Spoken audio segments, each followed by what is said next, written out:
second the motion of discussion item, council action or appropriate number one.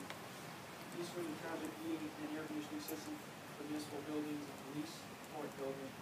I noticed that while you say the air conditioning is not working very efficiently, I've been here for 2 hours, it seems to be working very, very well. I'd like to bring a jacket next time I come here.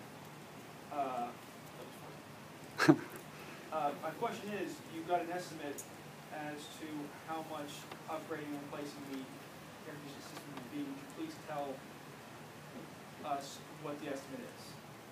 Thank you. Thank you.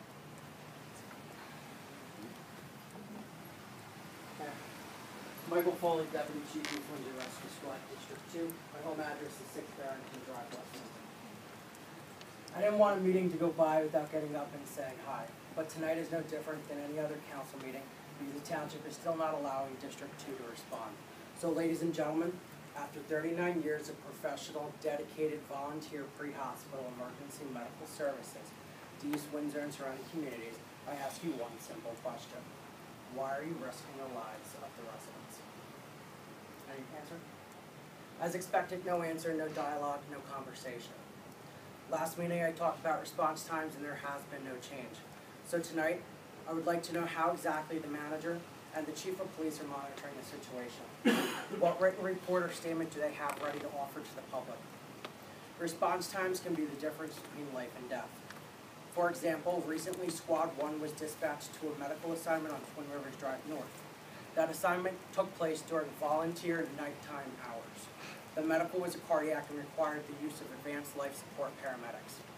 Cardiac emergencies are life-threatening disorders that must be recognized immediately to avoid delay in treatment and to minimize morbidity and mortality.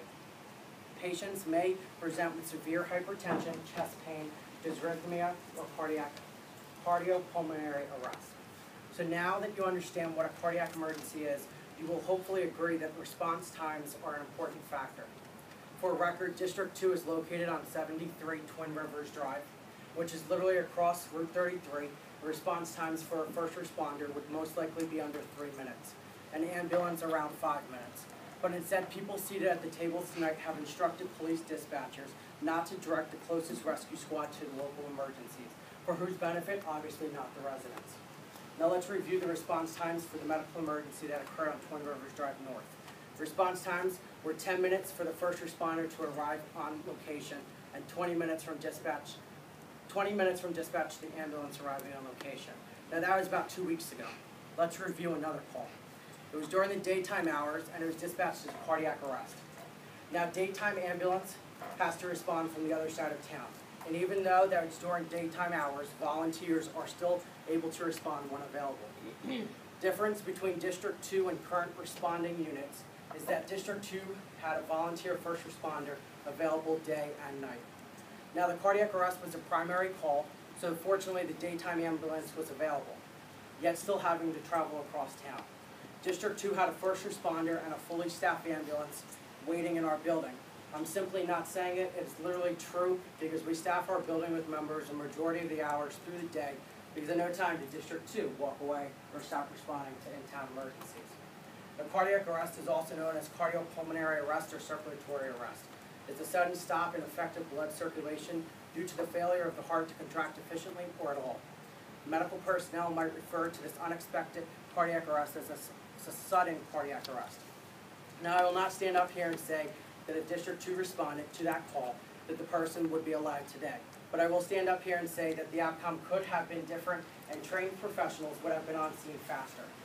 The cardiac arrest was on Covington Drive and is 2 streets away from the squad. A first responder and an ambulance would have been on scene in under 1 minute, possibly changing the outcome of this patient. District 2 is one of a few volunteer rescue squads left in Mercer County. And one thing that makes District 2 stand out from others is that it has dedicated members who make themselves available during daytime hours to the members of the community. Other squads might do the same, but it's in my opinion that it's not as frequent as District 2. Now this person unfortunately was pronounced dead on scene. The important thing for anyone to follow is that there is no ambulance responding from Twin Rivers, and there are delayed response times. Services are not the same as they were prior to the shutdown of District 2.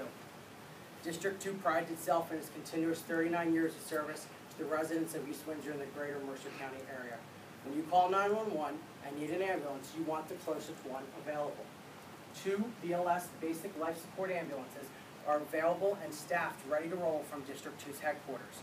When local government decides to wake up and realize that their actions are not helping the community, District 2 will be waiting to service the community, whether it's next week, next month, 9 months, 1 year, or 9 years from now.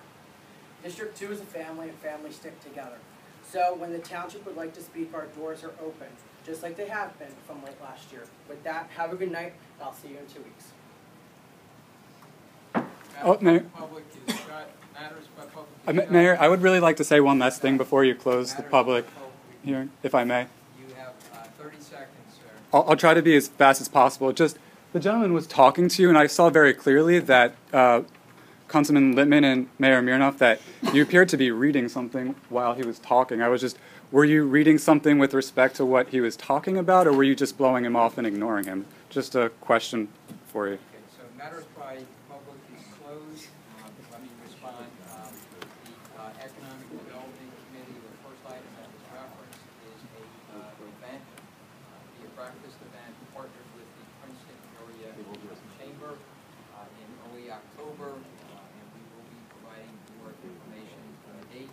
With respect to the discussion on HVAC systems for the two buildings, I do apologize. We should have referenced the amounts. For the municipal building, the estimate is $181,738, and for the police court building, the estimate is $245,900.